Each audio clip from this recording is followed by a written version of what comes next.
Hello नमस्कार साथियों। History की क्लास में आप लोगों का स्वागत है। आज की क्लास में हम गुप्त काल और सेकंड टॉपिक देखेंगे, गुप्त उत्तर काल, वर्धन काल। इससे संबंधित वन लाइनर क्वेश्चन आंसर करने वाले हैं जो आने वाली एग्ज़ाम के लिए काफ़ी इम्पोर्टेंट हैं। तो शुरुआत करते हैं आज की क्लास की। गुप्त संवत प्रारंभ किसने की? तो चंद्रगुप्त प्रथम ने किया था। गुप्त वंश की स्थापना किसने की थी? श्रीगुप्त ने की थी। गुप्त किसके सामंत थे? तो कुषाणों के सामंत थे गुप्त। किस वंश को भारत की संस्कृति में स्वर्ण युग कहा जाता है? गुप्त काल को कहा जाता है। गुप्त साम्राज्य का उदय किस सदी में हुआ था? तीसरी सदी के अंत में हुआ था। गुप्त वंश का वास्तविक संस्थापक किसे माना जाता है? तो चंद्रगुप्त प्रथम को माना जाता है। गुप्त शासकों की दरबारी भाषा थी, कौन सी थी? संस्कृत। चंद्रगुप्त प्रथम, जिसे गुप्त संवत का प्रवर्तक माना जाता है, वे गुप्त संवत कब चलाया? 319 से 320 ईस्वी तक। समुद्रगुप्त राजगद्दी पर कब बैठा? 335 ईस्वी में। समुद्रगुप्त किस प्रकार का शासक था? आक्रमणकारी एवं साम्राज्यवादी। समुद्रगुप्त का दरबारी कवि कौन था? हरिसेन था। सर्वप्रथम किसने महाराजाधिराज की उपाधि धारण की? चंद्रगुप्त प्रथम ने। भारत का नेपोलियन किसे कहा जाता है? समुद्रगुप्त को। किस इतिहासकार ने समुद्रगुप्त को सर्वप्रथम भारत का नेपोलियन कहकर पुकारा है? B.S. स्मिथ ने। समुद्रगुप्त के बाद राजगद्दी पर कौन बैठा? चंद्रगुप्त द्वितीय। चंद्रगुप्त द्वितीय ने अपनी पुत्री का विवाह किससे किया? वाकाटक नरेश रुद्रसेन से। किससे? रुद्रसेन से।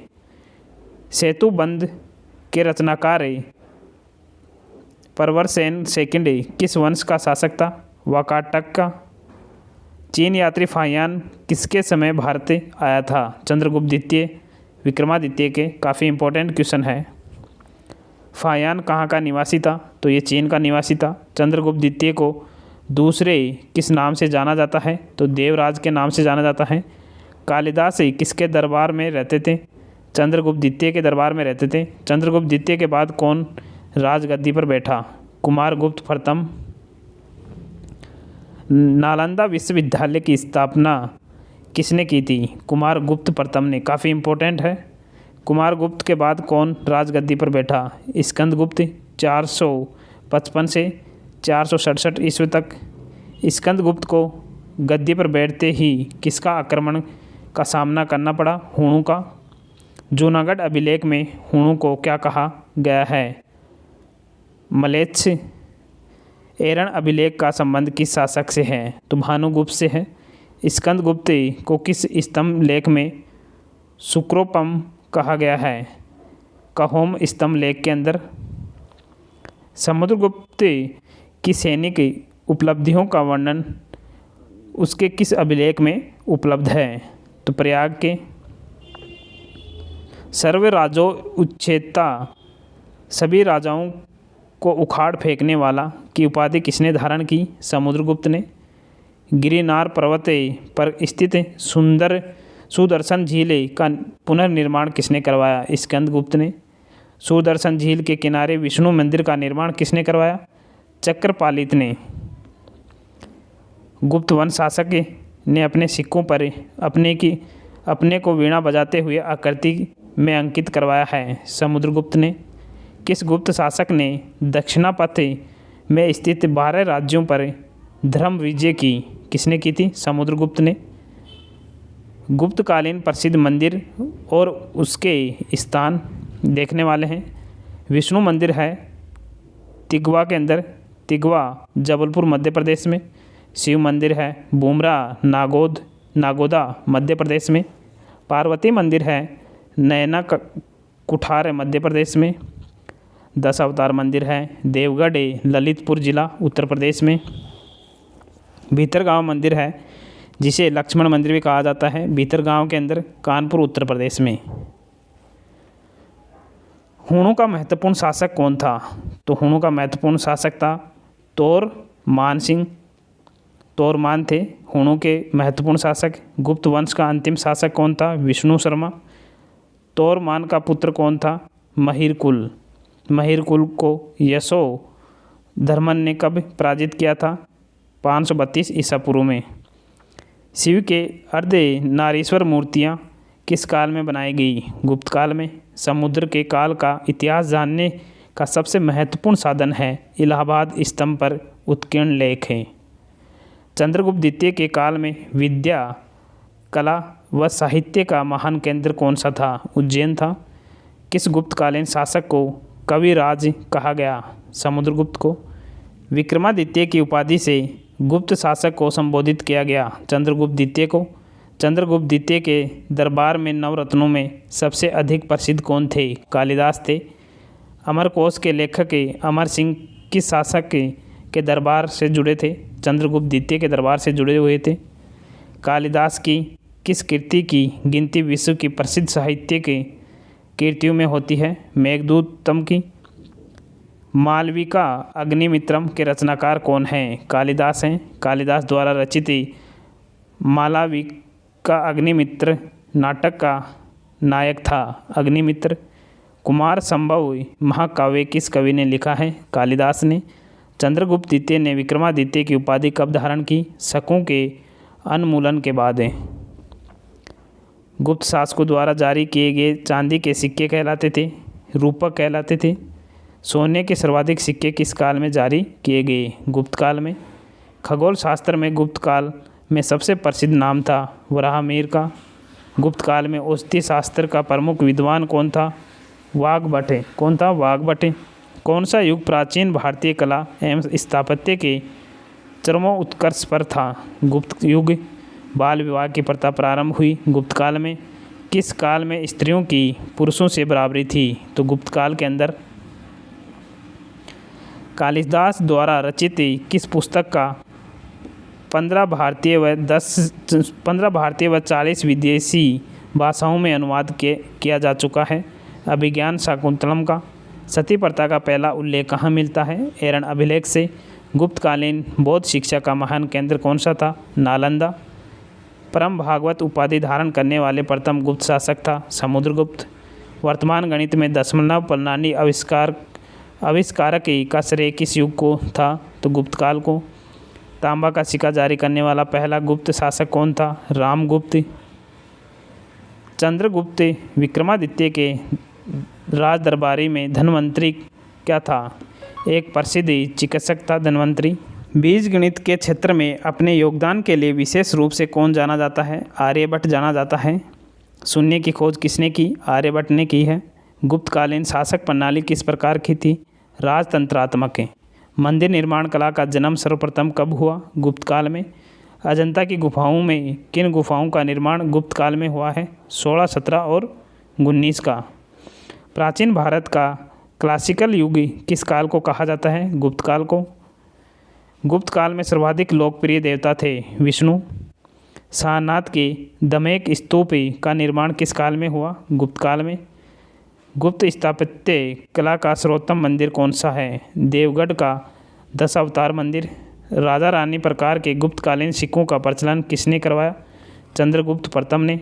समुद्रगुप्त का प्रयाग प्रशस्ति लेख किस भाषा में लिखवाया गया? संस्कृत में। भीतरी स्तंभ लेख किस शासक से संबंधित है? स्कंदगुप्त से। किससे है? स्कंदगुप्त से। प्रयाग प्रशस्ति अभिलेख का लेखन के कौन था? हरिसेन था।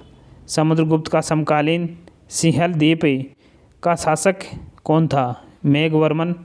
गुप्त काल में सामान्य रूप से प्रांतपतियों को क्या कहा जाता था? उपरिक। गुप्त काल में पेठ कहा जाता था अनेक ग्रामों के समूह को। गुप्तकालीन नौकरशाही को किस नाम से जाना जाता था? अमात्य के नाम से। गुप्त काल में किस धातु से निर्मित सिक्के को दिनार कहा गया? स्वर्ण से। महरौली दिल्ली स्थित लोहे स्तंभ का निर्माण किस सदी में हुआ है? चतुर्थ सदी में हुआ था। महरौली के कुव्वत उल इस्लाम मस्जिद के प्रमाण में स्थित प्रसिद्ध लोहे स्तंभ की स्मृति में है। चंद्रगुप्त विक्रमादित्य की विजय का उल्लेख है महरौली लौह स्तंभ में।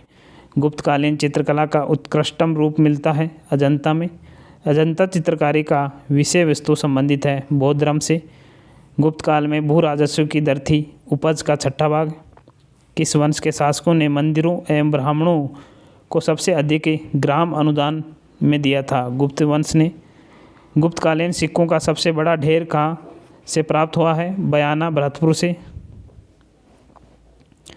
नेक्स्ट टॉपिक है गुप्त उत्तरकाल और वर्धन काल। वर्धन वंश देखने वाले हैं।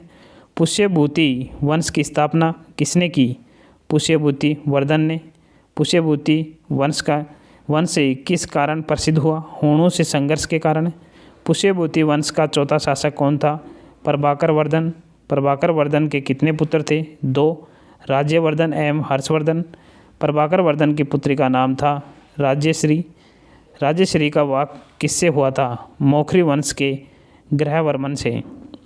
प्रभाकर वर्धन के बाद कौन सा राजा हुआ? राज्यवर्धन। राज्यवर्धन की हत्या किसने की? गौड़ नरेश शशांक ने। हर्षवर्धन कब राजगद्दी पर बैठा? 606 ईस्वी में।